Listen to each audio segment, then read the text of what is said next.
Hi students, आज के video में बताने वाले हैं ज्योमेट्री। और ज्योमेट्री में हम बताएंगे समरूपता। और समरूपता में हम समरूप आकृतियां के बारे में बात करेंगे। और समरूप आकृतियां होता क्या है इसके बारे में हम लोग जानेंगे। तो दो आकृतियां समरूप होती है यदि उनके आकार समान हो। उनकी आकार समान हो मतलब सदृश हो। दो आकृतियां समरूप होने के लिए क्या होनी चाहिए? सदृश होना चाहिए, एक जैसा होना चाहिए। कोई जरूरी नहीं उसका माप एक जैसा हो, लेकिन दोनों की सदृश होनी चाहिए। तो दो आकृतियां समरूप होती है यदि उनके आकार क्या हो? समान हो, मतलब आकार एक जैसा दिखे, एक जैसा दिखे। और दूसरी बात ये होती है कि दो समरूप आकृति का माप समान नहीं भी हो सकते हैं। कोई जरूरी नहीं है कि दो आकृति का माप एक ही जैसा हो। एक छोटा एक बड़ा भी हो सकता है, लेकिन देखने में एक जैसा लगते, देखने में एक जैसा लगता हो। जैसे मान लीजिए कि कोई अगर त्रिभुज है तो ये, तो दोनों आकृति क्या होना चाहिए? त्रिभुज होना चाहिए। दोनों आकृति क्या होना चाहिए? त्रिभुज होना चाहिए। तो ये एक जैसा देखने में लगता है। एक जैसे मतलब सदृश होना चाहिए। क्या होना चाहिए? सदृश होना चाहिए। उसी तरह से अगर सदृश आकृति लेंगे तो हम यहाँ पर एक दो चतुर्भुज की बात कर सकते हैं कि दो चतुर्भुज समरूप हो सकते हैं। दो चतुर्भुज समरूप हो सकते हैं। उसी तरह से दो त्रिभुज समरूप हो सकते हैं, दो चतुर्भुज समरूप हो सकते हैं, दो वर्ग समरूप हो सकते हैं, दो वृत्त समरूप हो सकते हैं। क्यों? क्योंकि देखिए यहाँ पर सदृश है, देखने में एक जैसा लग रहा है। यो सदृश है, देखने में एक जैसा लग रहा है। सदृश है, देखने में एक जैसा लग रहा है। समरूप मतलब समान रूप का होना चाहिए। लेकिन ये कोई जरूरी नहीं होता है कि दोनों का माप समान हो। एक छोटा भी हो सकता है, एक बड़ा भी हो सकता है। लेकिन इस समरूप होने की संभावना होती है। क्या होती है? समरूप होने की संभावना। अगर दो वृत्त अगर समरूप की बात करें तो वो सदैव समरूप होता है, वो हम आगे बात करेंगे। तो फिलहाल इतना जानते हैं हम कि दो आकृतियां समरूप होती है यदि उनके आकार समान हो, देखने में एक जैसा हो। मतलब समरूप को हम सदृश भी कह सकते हैं। समरूप को क्या कहेंगे हम? सदृश। सदृश भी कह सकते हैं। समरूप को क्या कहेंगे? सदृश मतलब एक जैसा दिखने वाला। तो अब देखिए यहाँ पर सर्वागसम की बात आती है। और समरूप की बात करेंगे तो सर्वागसम की बात करना पड़ेगा। सर्वागसम का मतलब होता है सब कुछ बराबर। मान लीजिए कि दो त्रिभुज अगर सर्वागसम होता है तो उसका सब कुछ बराबर होने उनके लिए भी शर्त होते हैं। सर्वागसम के होने के लिए भी शर्त होते हैं। लेकिन मोटे बात में हम समझेंगे कि दो त्रिभुज अगर सर्वागसम होते हैं तो एक त्रिभुज को उठाकर अगर दूसरे त्रिभुज पर रखेंगे तो पूरे पूरे ढक लेना चाहिए। ना कुछ एक इंच ज्यादा, ना थोड़ा सा भी बड़ा, ना थोड़ा सा छोटा, बिल्कुल इक्वल। तो ये दोनों त्रिभुज क्या हो जाता है? सर्वागसम होता है। सर्वागसम समझ में होंगे मोटे तौर पर कि दो त्रिभुज या दो आकृति सर्वागसम होते हैं तो उसमें सब कुछ सब तरह से बराबर होना चाहिए। एक जैसा तो होना ही चाहिए, लेकिन सब तरह से बराबर होना चाहिए।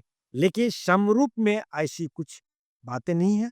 इसमें है कि दो आकृति अगर समरूप एक जैसा है तो इसमें एक बड़ा भी, एक छोटा भी, एक बड़ा भी और एक छोटा भी। जैसे मान लीजिए कि ये बड़ा वाला लेते हैं, एक छोटा वाला लेते हैं।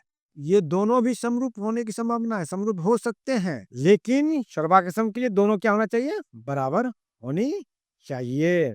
चलिए अब देखते हैं कौन कौन सा ऐसा दो आकृति हैं जो सदैव समरूप होते हैं। ऐसा कौन सा आकृतियां हैं जो सदैव समरूप होते हैं, वो सभी शर्त को पूरा करते हैं। तो चलिए दो वृत्त की बात करते हैं। कम से कम देखिए, समरूप या सर्वागसम होने के लिए कम से कम दो आकृति तो चाहिए ही। कितनी आकृति?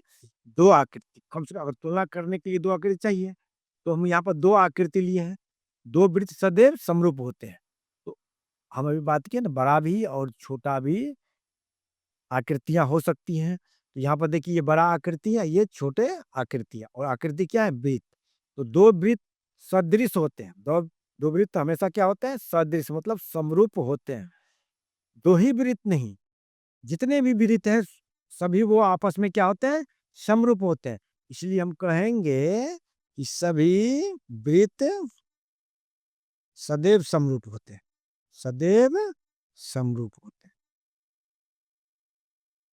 सभी वृत्त सदैव समरूप होते हैं, है ना? क्या कि दो वृत्त, तो दो वृत्त अब कहोगे कि दो ही वृत्त क्यों लिए हैं? कि कम से कम तुलना करने के लिए दो वृत्त तो चाहिए, दो आकृति चाहिए। इसलिए दो आकृतियां यहाँ पे लिखे हैं। दो वृत्त, कम से कम दो वृत्त सदैव समरूप होते हैं।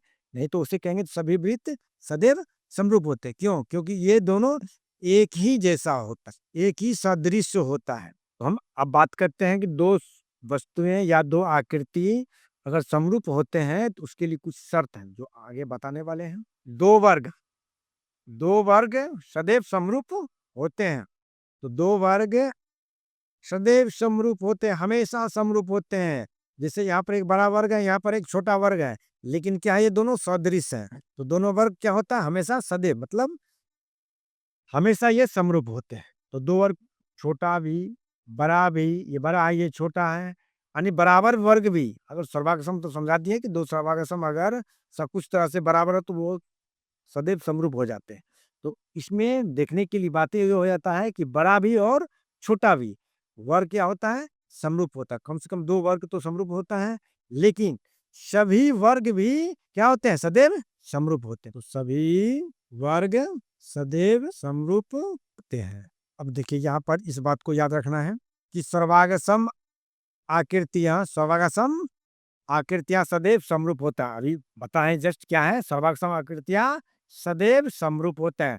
इतना इतना हम कह सकते हैं कि अगर दो आकृति क्या है, सर्वागसम, दो आकृति क्या है, सर्वागसम है, तो निसंकोच हमको उसको कह देना है क्या, वो समरूप है। इसलिए दो सर्वागसम आकृति वो हमेशा हम क्या कहेंगे, समरूप होते हैं। तो ये तो हो गया कि ये 100% सत्य है कि सर्वागसम आकृतियां हैं तो समरूप है, लेकिन समरूप आकृतियां मतलब समरूप आकृतियां सदैव सर्वागसम नहीं होते। कोई जरूरी नहीं है कि समरूप है तो वो सर्वागसम में होगा, लेकिन ये जरूरी है कि सर्वागसम है तो समरूप है। समरूप बहुभुज, समरूप बहुभुज, अब बहुभुज मतलब दो भुजा, तीन भुजा वाले, चार भुजा वाले, पांच भुजा वाले, यानी मतलब दो, तीन या तीन से अधिक भुजा वाले को हम क्या कहते हैं, बहुभुज कहते हैं। दो से अधिक भुजा वाले क्या कहते हैं, बहुभुज कहते हैं। तो बहुभुज में सब तरह क्या करते हैं, त्रिभुज आ गया, चतुर्भुज आ गया, पंचभुज आ गया, षष्भुज आ गया, यानी बहुभुज का मतलब सभी तरह का आकृतियां, चाहे त्रिभुज हो, चतुर्भुज हो, पंचभुज हो, षष्ठभुज हो, तो ये सभी आकृतियों को हम क्या कहते हैं, सामूहिक रूप से बहुभुज कहते हैं। तो बहुभुज में सारा आ गया। तो अब देखिए इसमें क्या है कि दो बहुभुज समरूप होने की शर्त है। तो दो बहुभुज समरूप होते हैं तो उसके लिए अब शर्त है। शर्त क्या है, अगर शर्त पूरा करें तभी जाकर उसको हम समरूप कहेंगे।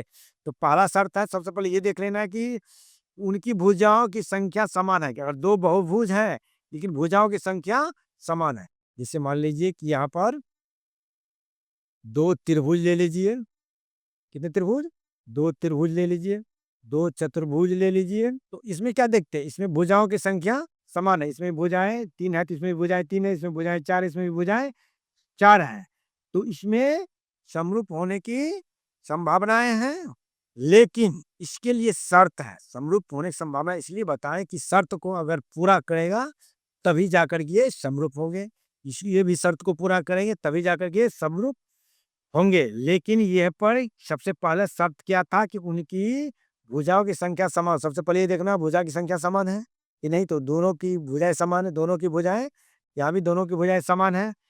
अब दूसरा शर्त है, सबसे इंपॉर्टेंट ये दोनों शर्त रखता है कि उनकी संगत कोण समान हो। मतलब संगत कोण, ये कोण इसके संगत हो गया, ये कोण इसके संगत हो गया, और ये कोण इसके संगत हो गया। इसमें भी ये कोण इसके संगत हो गया, ये कोण इसके संगत हो गया। मतलब संगत कोण क्या होने चाहिए, समान होना चाहिए। एक शर्त तो ये हो गया। दूसरी शर्त, उनकी सभी संगत भुजाएं, जितने भी भुजाएं, संगत भुजाएं क्या होना चाहिए, समानुपाती। समानुपाती मतलब एक ही अनुपात में होनी चाहिए। अगर ये उनके साथ साथ ये इनको भी अगर शर्त को पूरा करते हैं तो हम ये दोनों क्या कहेंगे, सम है। मतलब समरूप होने के लिए सबसे पहले तो उनकी भुजाओं की संख्या बराबर। अगर मान लीजिए यहाँ पर त्रिभुज है, एक चतुर्भुज, ये त्रिभुज है और ये क्या है, चतुर्भुज है, इसमें समरूप होने की कोई संभावना है ही नहीं, क्योंकि इसमें भुजा की संख्या इसमें तीन है, इसमें चार है। मतलब ये सदृश नहीं है, ये सदृश नहीं है, इसलिए समरूप कभी भी हो ही नहीं सकता। उम्मीद है कि आप लोग इसको अच्छी तरह से समझते होंगे। चलिए नेक्स्ट पर चलते हैं। नेक्स्ट है समरूप त्रिभुज। समरूप त्रिभुज, ऊपर हम लोग समरूप बहुभुज की बात की तो बहुभुज के अंतर्गत त्रिभुज भी आ जाते हैं। हम यहाँ पर कुछ खास इसका बात करेंगे क्योंकि हमें 10 क्लास में समरूप त्रिभुज की चर्चाएं ज्यादा हैं, इन पर सवालें हैं, इन पर प्रमेय हैं, उस सबको देखते हुए इसको याद रखना जरूरी है क्योंकि इसी छोटी-छोटी बातों को याद रखने से ही ज्योमेट्री में बड़ी बातें सॉल्व होती हैं और आपका ऑब्जेक्टिव भी इससे सॉल्व आसानी से हो जाती है। तो 2 समरूप त्रिभुज होने की शर्तें क्या हैं? वही शर्त है जो बहुभुज की शर्त है। उनके संगत कोण समान होते हैं, उनकी संगत भुजाएँ समानुपाती होते हैं। मतलब उनकी संगत कोण समान हो। क्या हो? संगत कोण समान हो, उनकी संगत भुजाएँ समानुपाती, ये दोनों शर्त होना ज़रूरी है। अगर 2 त्रिभुज समरूप होगा तो ये दोनों शर्त होना ज़रूरी है। कई बार बोर्ड एग्ज़ाम में पूछा गया है 2 त्रिभुज 2 त्रिभुज समरूप होने के लिए शर्त को लिखें। 2 त्रिभुज यहाँ पर लिखना है 2 त्रिभुज समरूप होने की शर्तें। अब देखिए इस पर हम चर्चा करते हैं कैसे इसका संगत कोण और संगत भुजाएं समानुपाती होना चाहिए। जैसे मान लीजिए हम 2 समबाहु त्रिभुज लेते हैं, एक छोटा ले लेते हैं, एक बड़ा ले, इसका नामांकन कर देते हैं ए बी सी, इसका नामांकन कर देते हैं पी क्यू आर। अब यहाँ आप देख रहे हैं 2 त्रिभुज है और दोनों क्या है? समबाहु त्रिभुज है। चलिए इसको मान लेते हैं 1 सेंटीमीटर, कितने सेंटीमीटर वाले? 1 सेंटीमीटर वाले ये समबाहु त्रिभुज, और ये मान लेते हैं 2 सेंटीमीटर भुजा वाले समबाहु त्रिभुज। ये 2 सेंटीमीटर भुजा वाले समबाहु। अब देखिए वैसे हम लोग जानते हैं कि नहीं जानते तो आज समझ लीजिए कि समबाहु त्रिभुज का प्रत्येक कोण कितना होता है? 60 डिग्री। प्रत्येक कोण कितना होता है? 60 डिग्री। तो ये कोण कितना हो जाएंगे? 60 डिग्री। ये कोण भी कितना हो जाएंगे? 60 डिग्री। ये कोण भी कितने हो जाएंगे?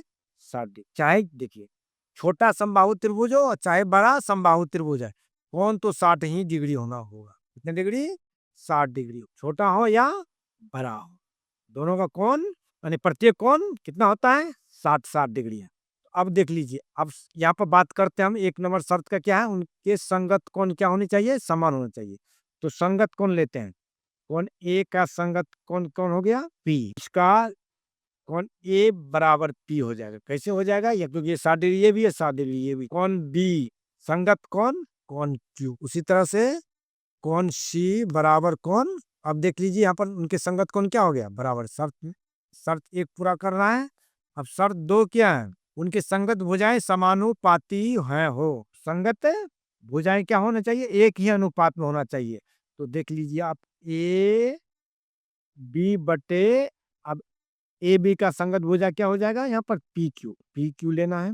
अब चलिए बीसी का संगत भुजा क्यू आर, बीसी का संगत भुजा क्यू आर, और एसी का संगत भुजा हो जाएगा यहाँ पर पी आर। अब देख लीजिए ए बी बटे पी क्यू, बीसी बटे क्यू आर और एसी बटे पी आर। मतलब ए बी का संगत पी क्यू हो गया, बीसी का संगत क्यू आर हो गया, एसी का संगत पी आर हो गया। तो इस संगत भुजाओं का क्या हो गया? अनुपात। अब देखते हैं क्या एक ही अनुपात होता है कि मतलब इसका अनुपात बराबर होता है कि नहीं होता है। तो देख लीजिए एसी 1 है तो ये 2 है, बीसी 1 है तो ये 2 है, एसी 1 है तो ये 2 है। तो सभी भुजाओं का अनुपात 1/2 निकला। कहने का अर्थ है उनकी संगत भुजाओं के भुजाएं एक ही अनुपात में, क्या है? एक ही अनुपात में। तो ये शर्त नंबर कौन हो गया? 2। तो ये दोनों शर्त को पूरा कर रहे हैं। तो इसके मतलब है निश्चित ये दोनों त्रिभुज क्या है? समरूप है। इसलिए आप याद रखना है आपको कि 2 आकृतियां अगर या 2 त्रिभुज समरूप होते हैं तो संगत कोण बराबर होने चाहिए और संगत भुजाएं बराबर होनी चाहिए। हम आगे बताएंगे या परिमेय में जानेंगे कि 2 आकृतियां 2 त्रिभुज के अगर संगत कोण बराबर होते हैं तो उसका संगत भुजाएं भी अनुपातिक होता है। अगर संगत भुजाएं बराबर है, सॉरी, संगत भुजाएं अगर समानुपाती हैं तो संगत कोण भी बराबर होते हैं। तो ये दोनों शर्त, लेकिन एक दोनों शर्तें आपस में क्या है? आश्रित हैं। अगर एक शर्त पूरा होता है 2 आकृति में, दूसरा शर्त भी पूरा हो जाता है। चलिए इसमें और एक चीज बताते हैं। समरूप के लिए ज्यामितीय संकेत होता है। इस ज्यामितीय संकेत से पूरा करते हैं हम लोग। ये ज्यामितीय संकेत हो गया इसका। समरूप का ये ज्यामिति संकेत। चलिए फ्रेंड्स, वीडियो देखने के लिए धन्यवाद। अब नेक्स्ट वीडियो में मिलते हैं एक नया सवाल लेकर के। सवाल होगा थेल्स परिमेय और हम लोग उस पर चर्चा करेंगे, उसको सिद्ध करेंगे। तब तक के लिए धन्यवाद।